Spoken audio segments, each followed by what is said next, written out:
Burns is absent. Gilbert. Here.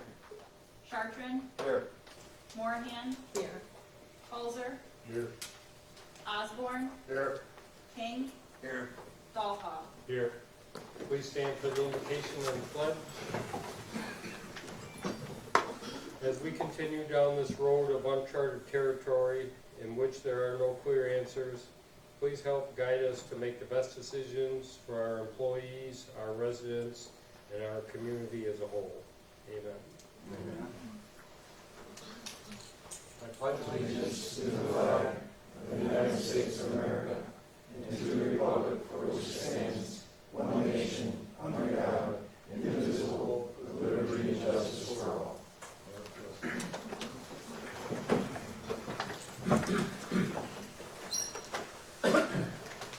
The 6/2/2020 board meeting minutes have been distributed, and if there are no amendments, they stand approved. Report of the Finance and Rules Committee per Rule 6, Cassandra. The Finance and Rules Committee has met and they recommend to waive rules to act upon late resolutions. Need a motion? Andrea, second by Dick.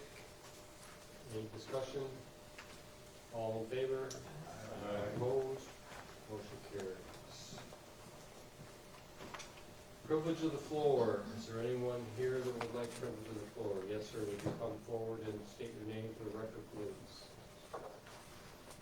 Right here, sir. Yep, or right there by the swinging doors is fine. My name is the Reverend David Mahali.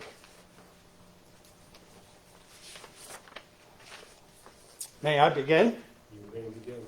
All right. I would like to begin by sharing a short bio, which will also put into context my comments later on.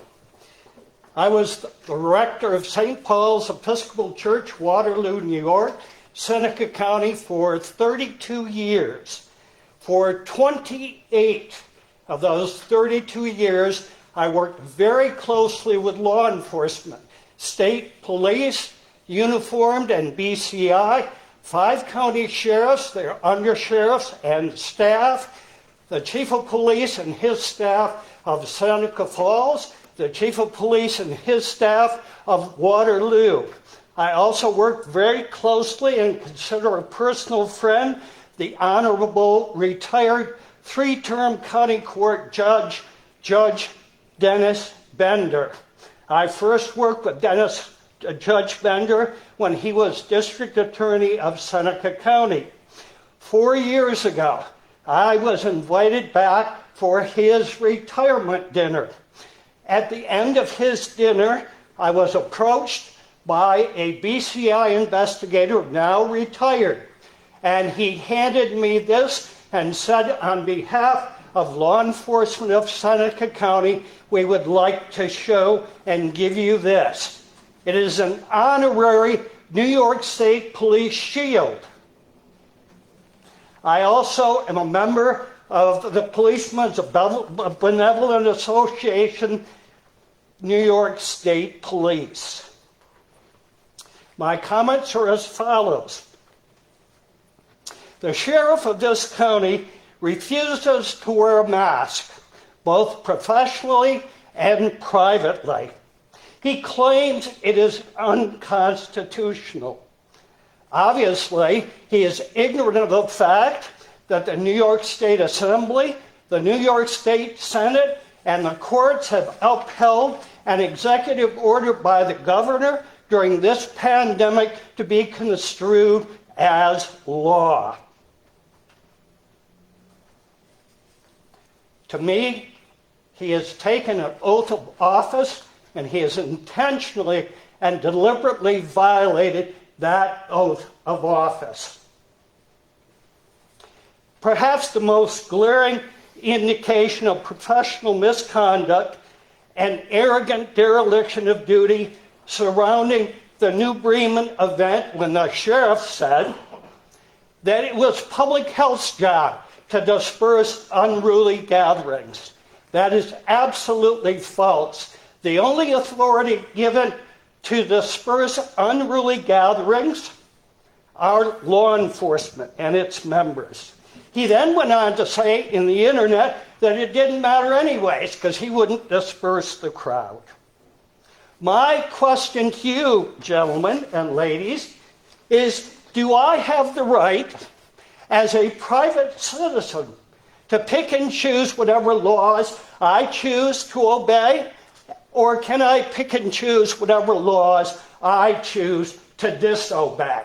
Or is it exclusively the prerogative of elected officials or appointed officials to choose to follow whatever law they choose and ignore whatever law they choose not to enforce or obey?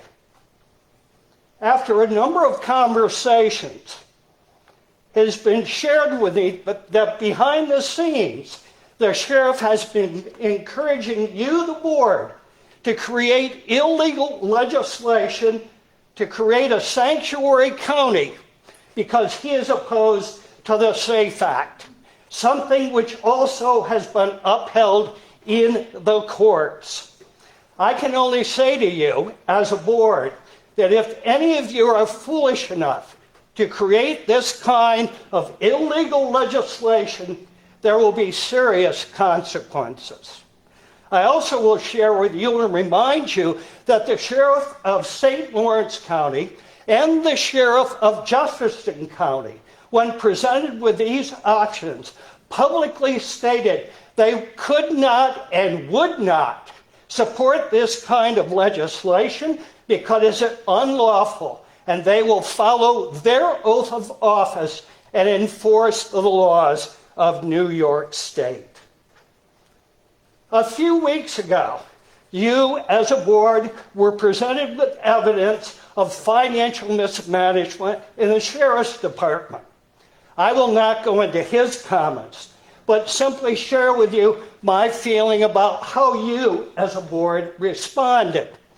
I have thought of a number of ways to describe your action, but because I am wearing a collar and speaking in public, I will simply say that all of you became chickens. And in the course of that response, you failed in your fiduciary responsibility to the taxpayers of Lewis County. I have already been in touch with the Attorney General's office and had a lengthy conversation with a staff member from that office, and he has directed me to pursue 2 other courses of action concerning this kind of conduct by the sheriff. I have already pursued one course, and I will certainly pursue the other course. In conclusion, I will remind this board that you have a very powerful tool at your disposal. It is called the power of the purse. And at the next board meeting, I will submit a resolution which I hope will receive one sponsor and one co-sponsor. The resolution will be roughly this: be it resolved, beginning January 1, 2021, and ending December 31, 2021, the sheriff's salary will be reduced by 25%. Be it further resolved that at the end of each month, the sheriff will be required in writing to justify his expenditures.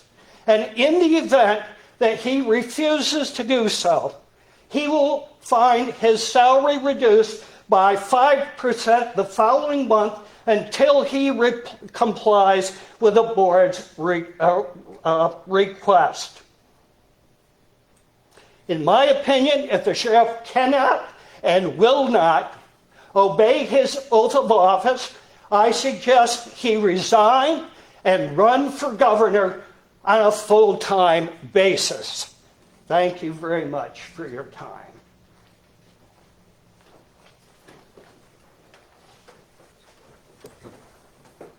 Thank you. Is there anyone else out there that would like privilege of the floor? Yes, Chairman, myself. Come forward, Sheriff. All right. Is this good right here for you? That's fine. Okay. You just state your name for the... Sure. Sheriff Carpinelli, Lewis County, New York. Thanks, Mr. Molly. What I'm about to read to you is coming from our representatives from the Sheriff's Association and our council. Many of you are aware that the governor recently issued his 203rd executive order, this time directing all counties to reform their police agency, the Sheriff's Office, or lose all state funding for all county programs. The governor's order implies that all agencies and state funding for all county programs. The governor's order implies that all police agencies and all police officers are racist and abusive to the public. Speaking for Lewis County Sheriffs, I can equivocally state that the governor is wrong in that suggestion. And the governor is wrong to threaten our county with financial ruin, get us to make the improvements in police operations, which is something we work on every day without his misinformed bullying. I'd like to point out a few things about the governor's order that you should consider.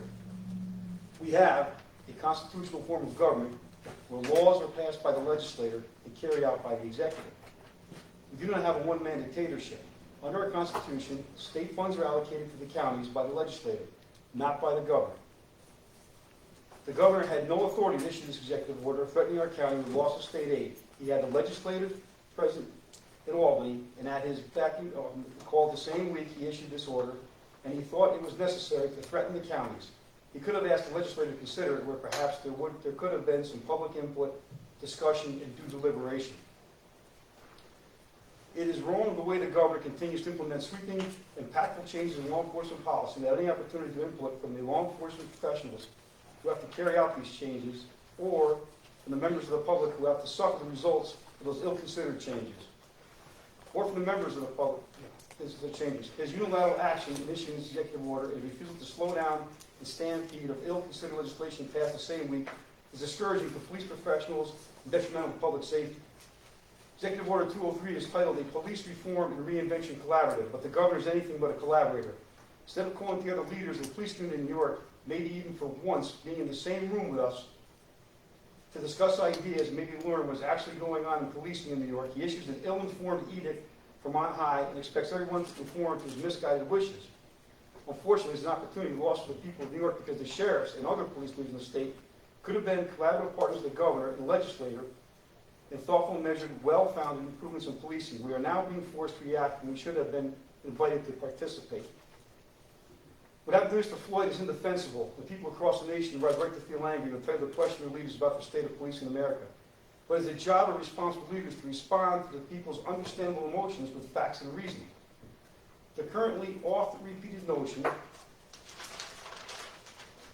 that the police are systematically racist simply is not supported by the facts, or responsible leaders should say so. It is true that there are some, but very few police officers who do not deserve to wear the uniform. But that acknowledged fact does not justify painting all police with a broad brush, ignoring the sacrifice the overwhelming percentage of good police officers give to the public every day. We have 95,000 police officers serving in New York. In any group of 95,000, there are bound to be some bad apples, but I wager there are far fewer bad people among the New York police officers than among any other group that size. We should do a better job identifying the bad ones and getting them out of the profession before they have the opportunity to do harm. We need changes in law and order to do that, which is something that the sheriffs have strongly supported for years.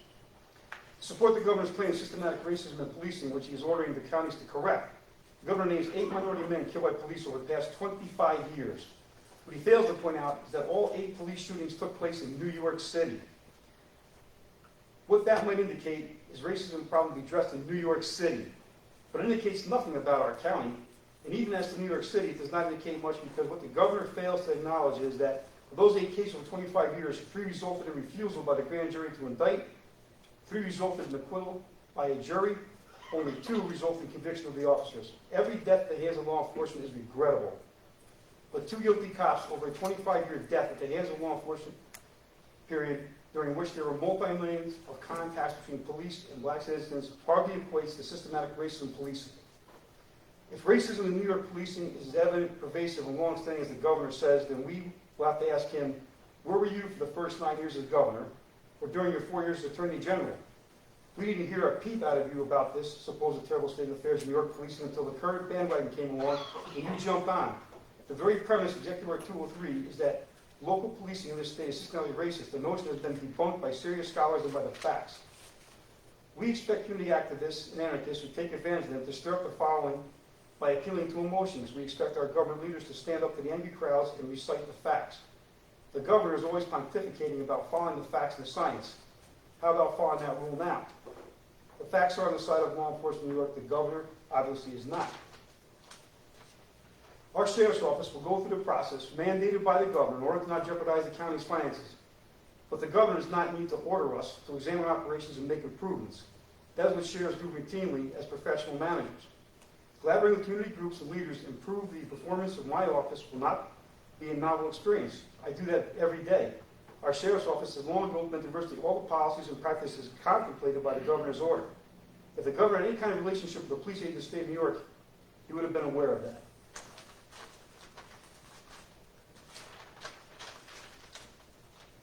A glaring omission in the governor's claim of racism in policing in his order to the counties to correct it is his failure to mention of any of his own state-level police organizations.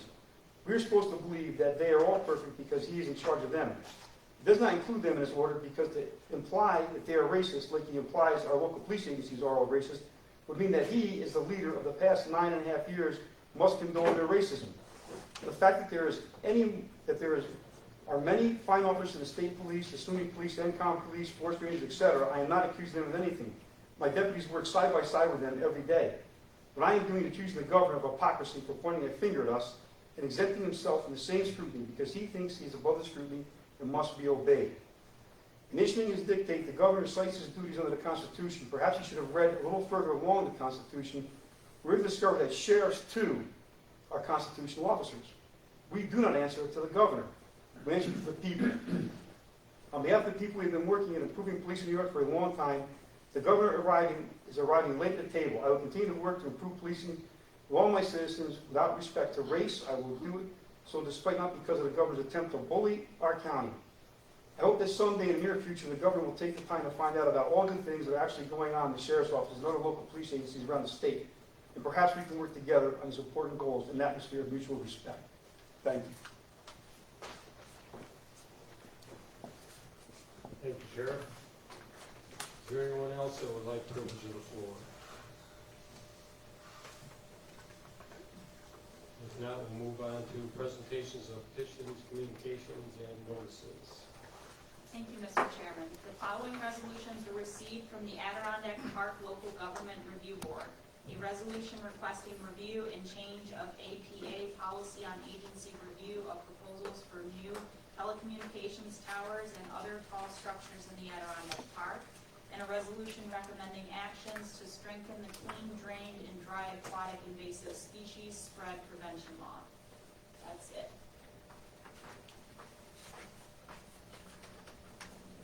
Thank you.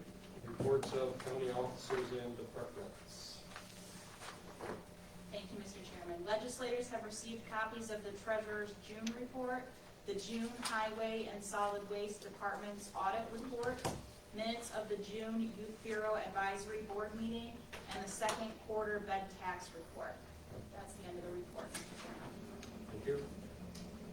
Reports of standing committees. Tom, would you like to start off with finance and rules, please? All right, thank you, Mr. Chairman. All I've got is a motion to authorize the treasurer, Eric Berger, to refill one senior account clerk position due to a vacancy effective immediately. Moved by Tom, second by Dick. Discussion.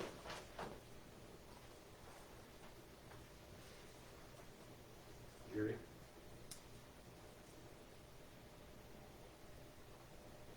No discussion? You good? All in favor? Aye. Opposed? Motion carries. That's all I have, Mr. Chairman. Any questions for Tom? If not, we'll move on to Jerry, with General Services. Thank you, Mr. Chairman. I have three motions tonight. A motion to authorize Building and Grounds Supervisor Matt O'Connor to put an RFP for 911 tower road repair for 6 towers. I'll make that motion. Moved by Jerry, second by Tom. Discussion. Is there a dollar value on that, Jimmy? I'm sorry, what? Is there a dollar value on that? No, what we'll do is bid them out, see what they are, and then using the money we get in from the state for the E911 stuff, where we can spend it, we'll spend it at W County.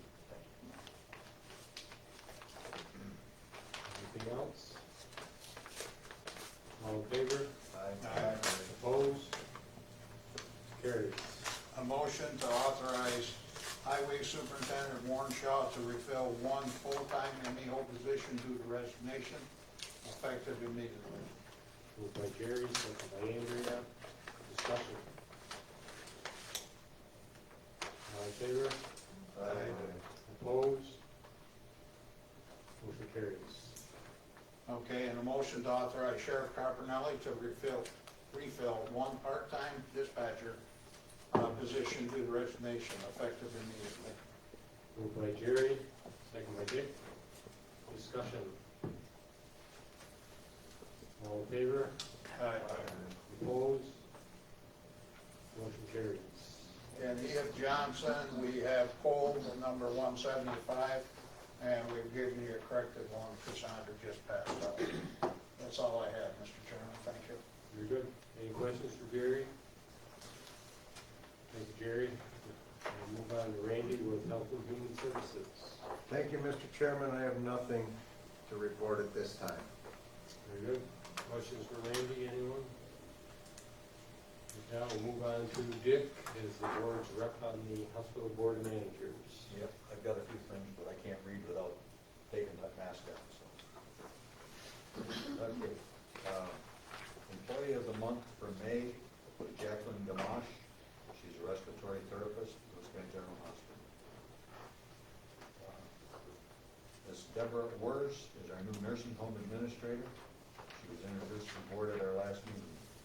She brings a fresh perspective to the nursing home and has been a great addition to the team. And on top of that, I've had 4 or 5 calls from employees up there that congratulated the board on selection of her and putting her in that job. And they're very happy with the stuff that she's doing. I think we're on a good track there. We had a gain of $4,037,428. But before you sing hallelujah, there's a little more to that. We had a stimulus payments, 3 of them, that totaled $5.2 million that came to the hospital. So that will help us with some of the COVID and what have you, and probably it'll pay quite a few of our expenses. So it's all good news. But it's spent on some of our COVID losses. It's not extra money, but it'll keep us from having to find other money to replace it. So that was good news. On our physician and recruitment, Mr. Kerr updated the board that there's 6 providers, 4 physicians and 2 nurse practitioners we're working with and signing new contracts for employment. It should be noted that this takes a little while because they have to get certified so they can bill insurance and what have you. So these people may be phased in as that stuff happens. The community COVID-19 testing agreement, some of you saw it in the paper. Gary updated the group regarding the clinics, and he's going to talk a little more on that as we go on. And you may have seen in the paper, we're going to be at Harrisville, Lowell's the hub. We're going to be in the south someplace as well. And Jerry and Ryan had a brief on Lincoln Lewis, I think it was, that talked about that. And at the end of it, they had one small statement. As I understand it, I don't have Facebook, but there was a lot of chatter over this issue of they just suggested that everybody should wear masks when they can. I, having been a service member, was taught to lead by example when I was in the service. So I would like to lead by example and invite the rest of the legislators in this room to go on record that we support Jerry and Ryan in their effort to encourage people to wear masks when they can. We listen to the physicians and the scientists that are on this. I think we can see with our own eyes, they have saved some lives. So what I put it to you is, if it's too inconvenient to wear a mask and you lose a relative or a loved one, is it still too inconvenient to wear a mask? I think the answer is no.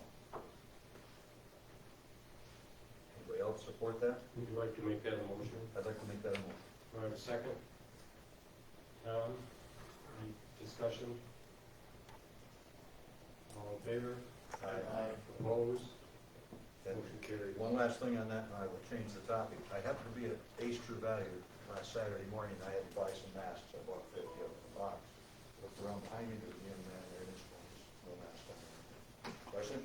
phone out of the box, and I said, young man, if you want to wear this, I'm wearing a mask to protect you. If you wear this, it'll protect me. He said, thank you very much, sir, and put it on. So if you're not confrontational, but suggestive, I think it helps. Enough of that.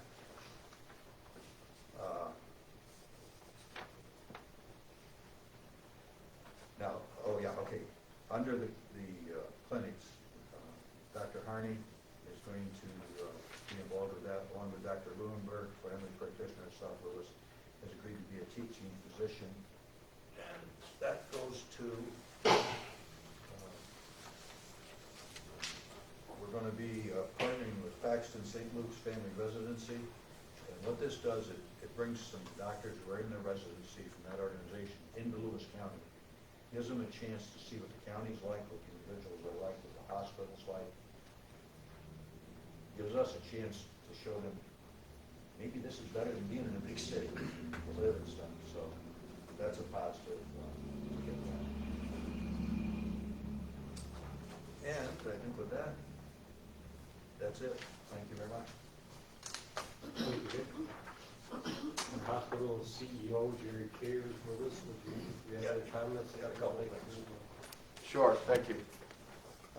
Let me perhaps put a little more detail and follow up Dick's lead on the community COVID-19 testing program. So we've been working directly with the executive branch on this. The state will be providing us with 300 test kits a week. The contractual relationship with the reference lab, their name is BioReference. And the appropriate and adequate supply of PPEs for the staff who will be doing the actual test. We're going to run 3 clinics a week. Our first clinic will be a week from Thursday on the Lowville campus near the emergency department where we ran the drive-in lab program early in the pandemic. And we chose Thursday because any operational bugs that present, that'll give us Friday to resolve as we prepare for 3 clinics the following week, and then through the remainder of the summer. We're thinking right now is we would go clinics in Lowville on Monday and Thursday, and then our outlying communities on Wednesday. And we chose the communities of Harrisville, Beaver Falls, and Lyons Falls. 1, because we have clinics there. 2, we can easily set up a canopy, and our parking lots allow that drive-in COVID testing that you probably have seen on the news. We will staff 1 position. Public health will staff the 2nd position, and together we will work operating the clinic. We were fortunate, pursued and received some rural health designation money to actually fund this person we will be staffing at the clinic. So the person is funded, the supplies are funded, and the reference lab, postage and shipping are funded. So it really is a nice opportunity for us. The question will be, will we have an adequate number of residents and employees who work throughout the county wanting to be tested? A lot of debate internally on that. I think what will probably happen, those first few clinics will probably have a bolus of people who will come, but I think the appeal may wear off as we go into the summer. There are no restrictions on being tested. Yes, simply drive up. We get some demographic data so that you can be notified of your test results. If you're negative, the health system will take responsibility for notifying you. If you're positive, public health will contact you because now they're going to have to initiate contact tracing. The other thing we want to work into this is working with our largest employers. It makes no sense to have a large employer send everybody to the hospital or to one of our clinics. So as we work out the bugs, we will schedule sort of large employer clinics where we go right to their parking lot and make this available to them. There is no cost, no fee for our residents and employees to be tested. At this point, our math is showing it would cost us more to bill the insurance companies for the little reimbursement that we would receive. And really, I think the functional purpose for doing this is to create surveillance opportunities and for all of us as leaders in this county to know what is our exposure of COVID in Lewis County. So then we can act accordingly. So I think this is an exciting development. I think, and I appreciate, the sheriff spoke before me. My experience with state government's a little bit different in the health and human services arena than he may be experiencing in the law enforcement. I actually think we've been doing that pretty well, and I think I would actually, and I've said this publicly, we actually need more coordinated effort nationally than we're getting. But I think in New York State, health systems are working together, counties are working together, health systems and public health are working together. And I think you put all of that together, and I think that explains why the growth of the virus in the rest of the country is not being replicated in New York State. So I think we're heading in the right direction. Any questions about that program, Phil? First off, I applaud them because I think it's overdue to get out in the hinterlands and do more testing versus retesting in the nursing home. And I have no problem with that, but, the outside people need to be tested as well. Yeah, so is this a first come, first served thing? I mean, drive up, if you're number one in line, then you get done first, and then go take them as they come? Correct. What scheduling does is forces us to bring more manpower. So the check-in process becomes complicated if you pre-register, if you will. So it really will be, you drive in, and if you're first in line or 10th in line, you'll work your way through. The longest part of the process is filling out the form, right? So we can get the information to contact you. The actual swabbing is pretty quick. It's a little uncomfortable, but it's really a matter of seconds. So that's part of what we're going to have to figure out is what our throughput can be in operating these things. That's why that first clinic in Lowville will be important to us, so we can sort of have a sense of, is 3 hours the right amount of time for the clinic, or in some places will we have to expand it, or maybe the first 3 weeks it should be 4 hours, and then after that it's 2 hours. So there'll be a little bit of adjusting on the fly. Actually, that was question number 2. How long would you be doing it? So, if you're doing 300 a week and 3 clinics, so you're going to have the capability of doing 100 in Harrisville, for instance, I assume. Yeah, we will go till we run out. We also have some inventory, so I mean, if we certainly we're not gonna position ourselves to run out of equipment or test kits. You don't tend to turn people away because No, okay. that is not the plan. It's truly wide open.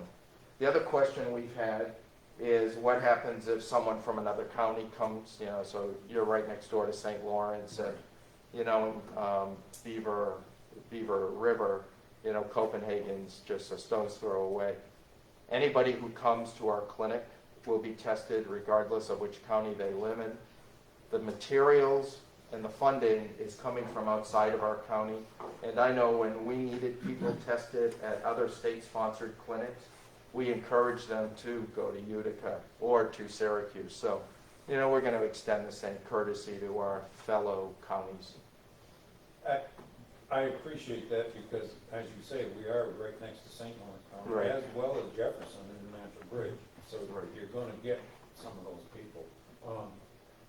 I just would offer if we do have a pretty substantial employer in Vikings Surveys with 100+ people, if you need assistance setting something up with them, I'd be happy to help. Or So we'd give be you the very contact open. info, So, Yeah.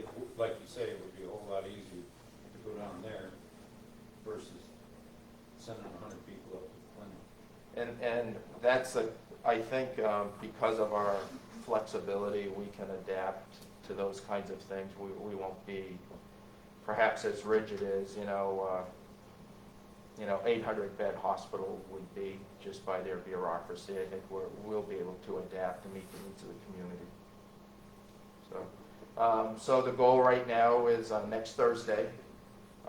But, there are a little bit of pins and needles here. We still haven't received our test kits, and we still haven't received our PPE, but I think we have enough internal stock to get us started, and we'll be able to make it work.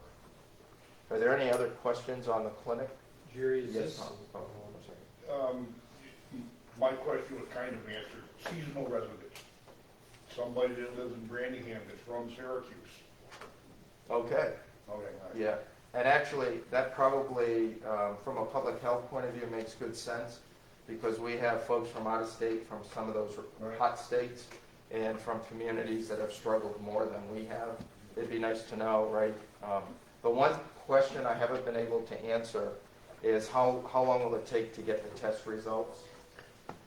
So we don't know that yet, but we should have an answer on that in hopefully a handful of days before the first clinic. Thank you. Is this an antibody test or just a COVID virus? No, just a COVID virus test. There's enough evidence right now that the antibody test has sort of fallen out of favor because they don't know how long, right, the antibodies are with you. And this test, like all COVID-19 tests, is a test in a moment in time.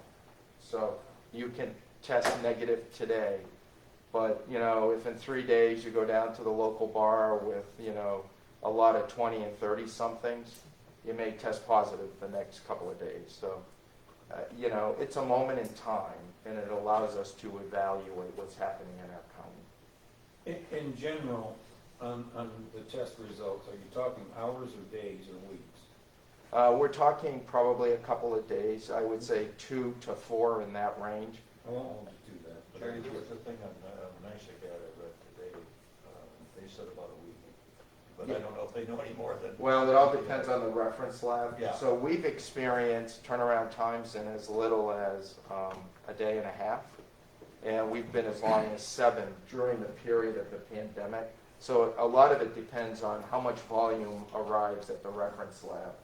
If we had a holiday thrown in, if it's spread out more, they tend to be pretty responsive. We are still waiting for reagents for the analyzer that we purchased that I reported to you a month and a half or so ago. That has been our biggest drawback at this point. There is just a shortage on reagents throughout the country. And, being a smaller community, we're a little bit on the low end of the pecking order on that. But the conversation I had with our lab director, he thought the 3rd week or 4th week in the month of July was realistic. So we're cautiously hopeful that will happen. Right now, we can turn around a test in a short period of time with another process we have. We're saving those for surgeries because we need a quick turnaround time before someone goes in the OR. So we're saving those for those. Okay, if there are no more questions there, let me just give you an update on Copenhagen. As you know, we've been in the Certificate of Need process for Copenhagen. At the end of last week, we received communication from the DOH, the CON division, and they had some additional questions on the fire rated of our walls. It's a little bit outside my purview, but we're putting together a response on that. The questions, it's typical process. We had 4 or 5 questions. We're answering the questions. Nothing that appeared to me to be a game changer. Remember, the people in Copenhagen have been without a clinic now for over a year. And once we get the CON response, we're going to go out to bid. We've already budgeted the money, and so we remain hopeful, and we've identified a family nurse practitioner who will be staffing it full time. So we are like this close to getting it going, so we just got to stay the course. And and I appreciate that Dick made reference to the residency partnership with Faxton St. Luke's. One of the challenges rural medicine faces is this constant drive to recruit physicians. And the best recruit is that physician who will spend the next 2 decades here.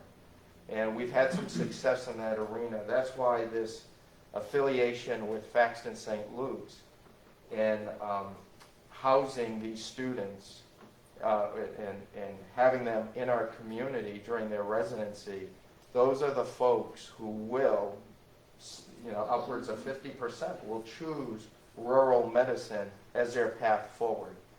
So we get them young, and then if we recruit middle-aged and middle-experienced individuals, and then with a few senior physicians, then we will not find ourselves in a position of really struggling in staffing the hospital or having to rely inappropriately on locum tenens to staff the hospital. So this is a huge deal, and I just want to commend Dr. Harney and Dr. Leuenberger, who really have been working for about 1.5 years, and many visits back and forth between leadership in Utica and leadership here.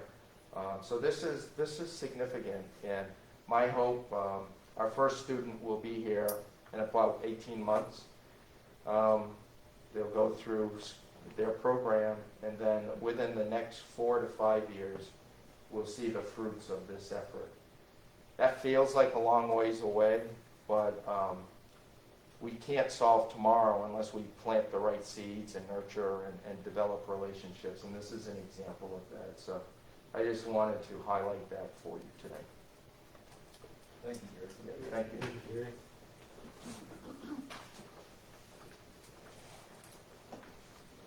Okay, moving on to county manager report, right?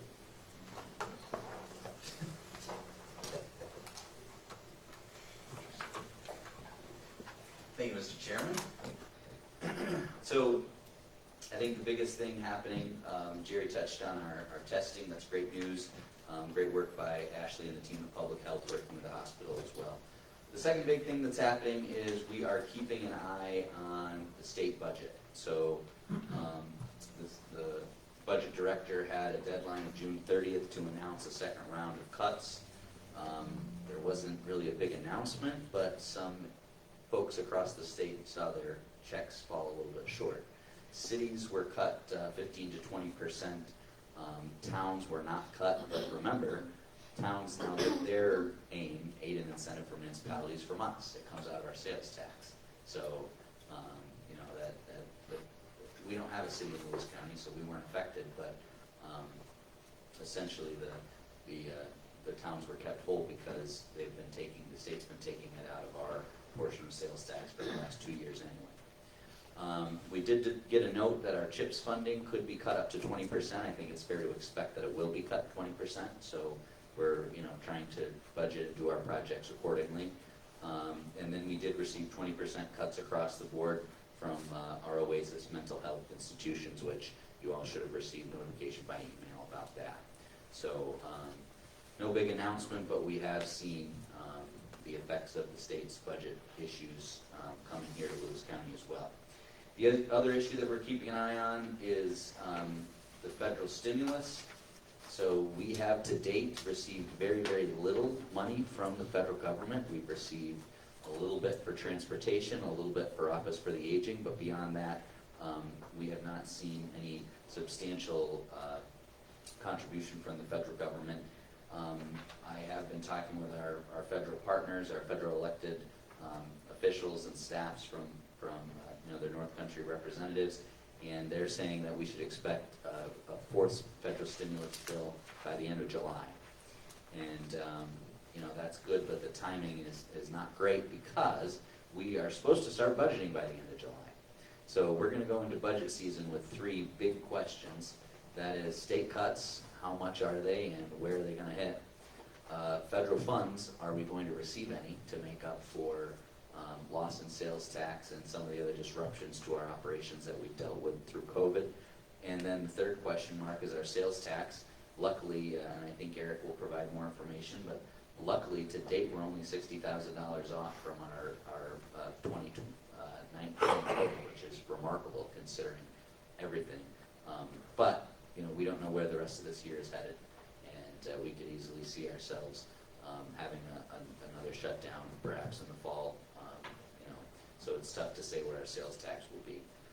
So as we move into budgeting, which would typically start at the end of this month, a lot of counties are saying, hey, we're not going to start budgeting until into August because there's too many big unknowns. You know, it's very hard to do a budget without knowing answers to those questions. We'll do our best, and hopefully by the time it gets in front of the board to approve in December, we'll have, you know, our very best effort to try to predict what 2021 is going to look like.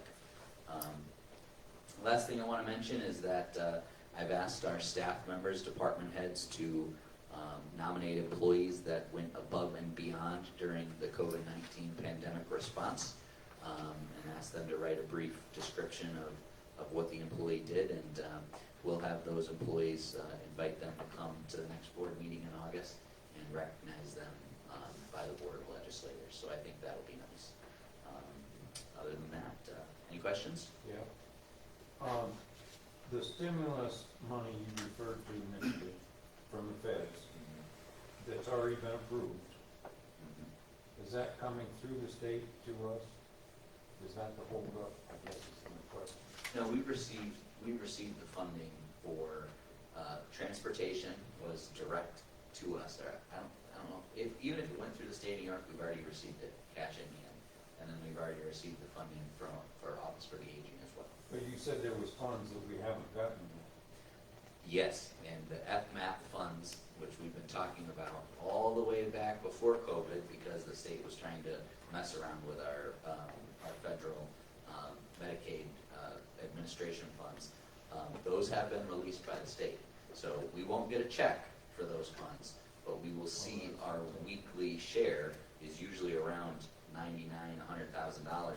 We should see that down in the 50s or 60s or 70s as, you know, we tap into that share. So it's not going to be a check to us. It's just going to be money that doesn't go out the door. So that's a good thing. I mean, that is a good way for the federal government to help, you know, get aid to counties, especially during a public health crisis, is through Medicaid, because we would expect, you know, enrollment in Medicaid expenditures, of course, to be up. So that does make sense as long as the state releases it to us, which luckily they have begun doing. I've got Jenny's hand up, so go ahead, Jenny. I just wanted to clear that up a little bit. Our weekly shares were $93,027 a week, and it dropped to $87,000 per week. So it's not as big a drop as Ryan indicated, but it should save us about $240,000 over the course of 40 weeks. So savings that matter, you know, that's good. Any other questions? So do you attribute the sales tax to the toilet paper effect? I leave all toilet paper prognostication to our county treasurer.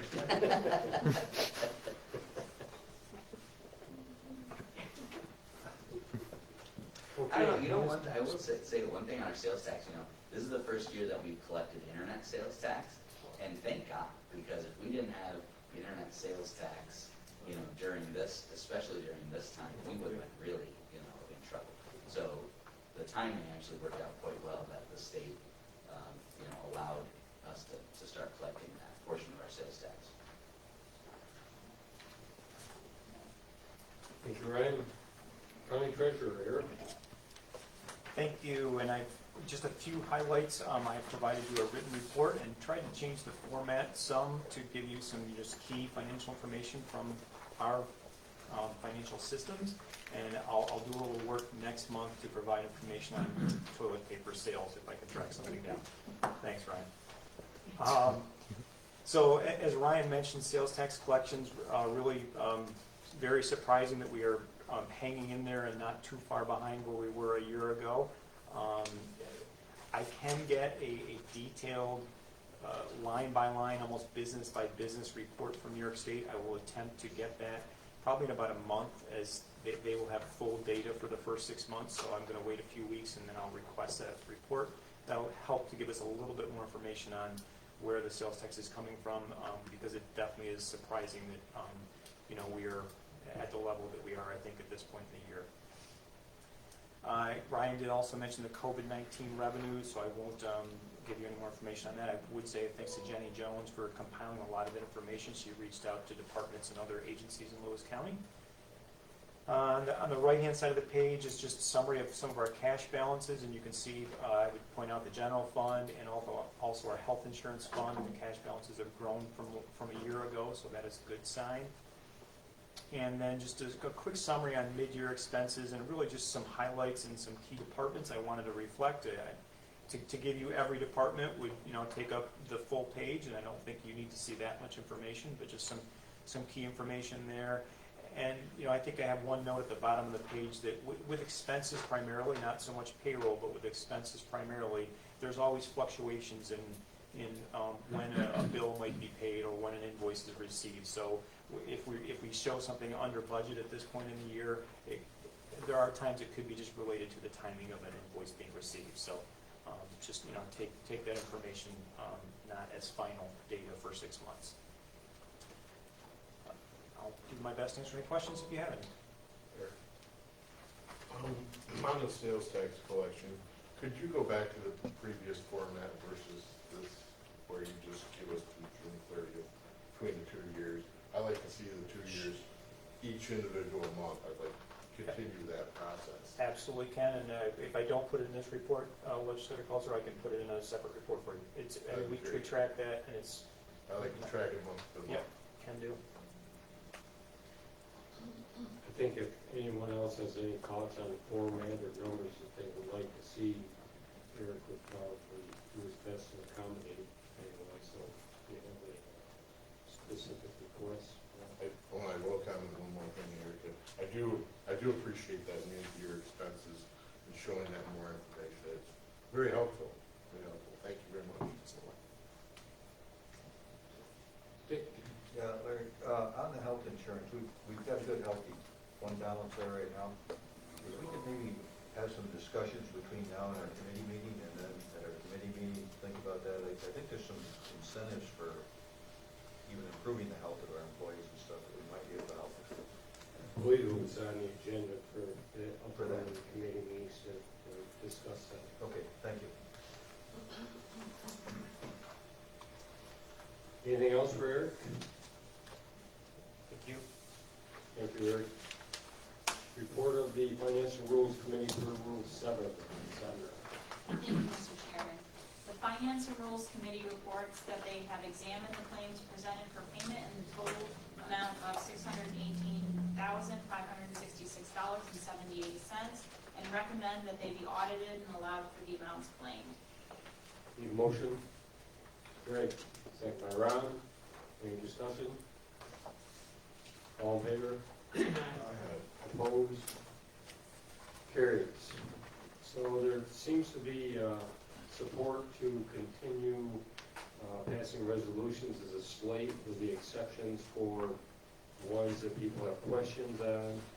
So at this time, are there any resolutions that people would like to pull for outside discussion? And we will pass the rest of them as a slate. We have already pulled 163, I'm going backwards here, 155 and 163. Are there others that anyone would like to? We pulled 175 too, and inserted 183. You want that one? 175 is withdrawn, completely withdrawn, and then we have a late resolution. You want to pass that separately? If people got questions on that, everybody understand it and satisfied with it? Which one? 180. 183, the C.F. Johnson, going into phase 2. We could either pull it separately. Let's hold that one, Okay. and then we'll do that one. Larry, can we hold out 160? 150, 150, 160? 160.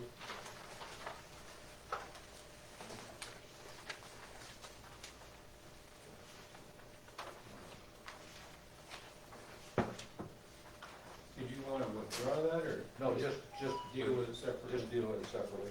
Shouldn't be- No.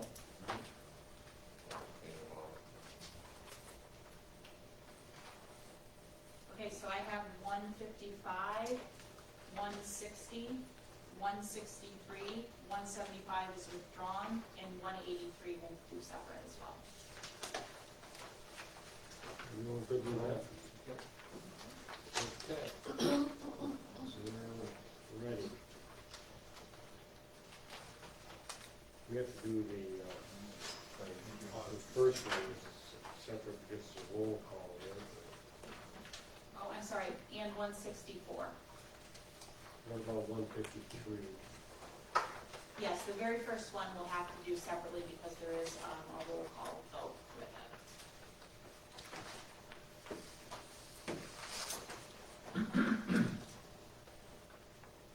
So do you want me to proceed with the roll call vote and then we do the slate and then we'll go back to the ones that we pulled out specifically? Yep, sounds good. So resolution 153 is auditing and allowing claims in the amount of $618,566.78. Moved by Randy, second by Jerry. Discussion. And this is a roll call. Hathaway, Yes. Burns, Yes. Chartran, Yes. Colzer, Yes. Osborne, Yes. LaScholz, Yes. Gilbert, Yes. Morahan, Yes. King, Yes. Dolhoff. Yes.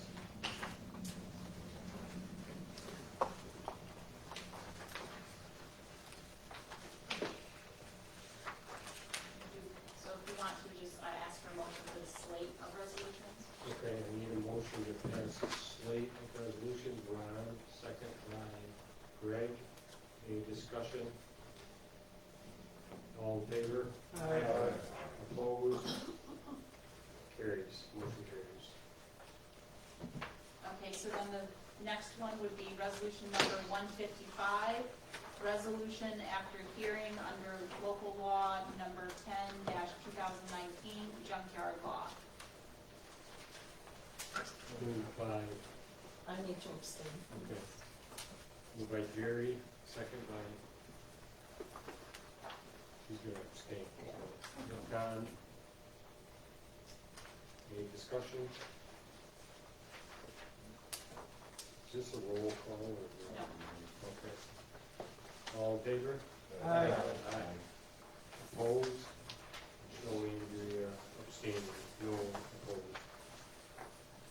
Okay, the next one is resolution number 160, resolution authorizing modification to agreement with Lewis County Chamber of Commerce for tourism services. Moved by Greg, second by Dick. Any discussion? Yeah, I asked for this to be held, I had some concerns about this one when we talked about it in committee, and I just think that the people in the audience sometimes don't understand what's in the whole thing, because they don't read what we're reading. My thought was that with COVID, that this office was pretty well shut down, wasn't doing too much of anything.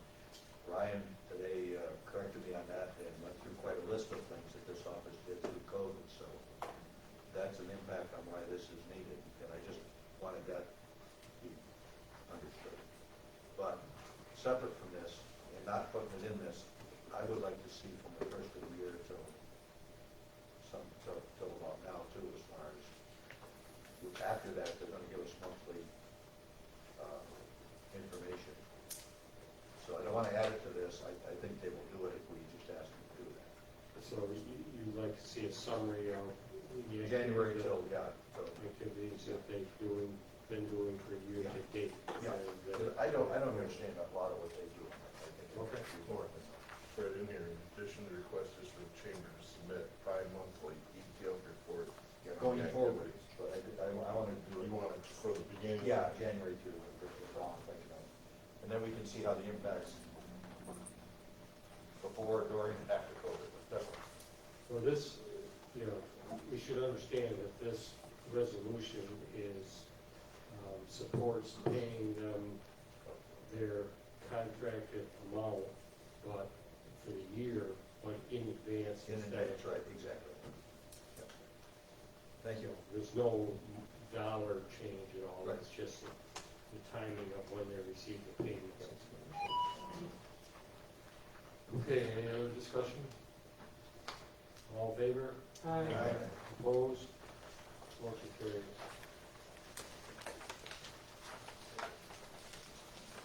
Resolution number 163, resolution authorizing a modification and extension agreement between Office for the Aging and Open Sky Wellness LLC. Moved by Randy, second by Andrea. Any discussion? All in favor? Opposed? And show me abstaining, motion carries. Next one is resolution number 164, resolution appointing planning director and amending Lewis County compensation plan. Moved by Phil, second by Dick. Discussion. All in favor? Opposed? Motion carries. Stand up and be countercultural. Thank you. Thank you for all that you're doing for us. You're welcome. And the last one is the late resolution number 183, resolution authorizing agreement between the County of Lewis and E.F. Johnson for the implementation of Phase 2 of the E911 radio emergency communications system. Moved by Ron, second by Jerry. Discussion. Dick, you had some questions? No. Okay. Anybody got any questions?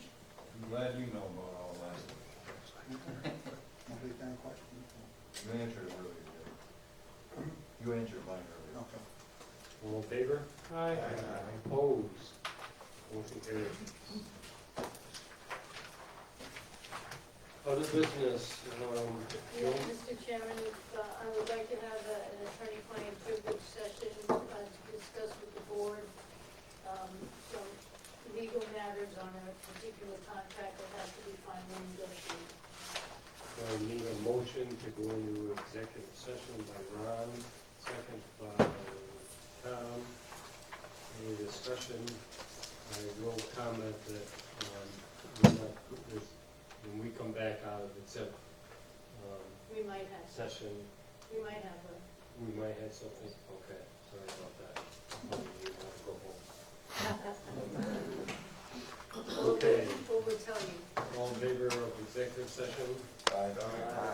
Take a 5-minute recess and we'll be in.